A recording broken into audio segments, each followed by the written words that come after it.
มี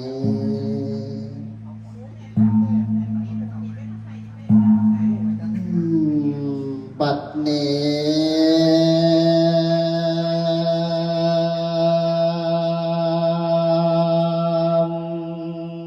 ใน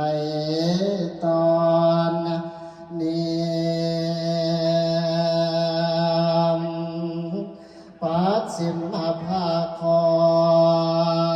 ท่าแหลงการแจ้งเหตุฟ้าฉันเอ่ยในวันนี้ให้เป็นแมงวันกาใจนะเพิ่นว่าก่อบุญไว้หลายน้อยก็มีพอนะไว้หรือดนต้องเห็นพบขันมากไม้ดินไม้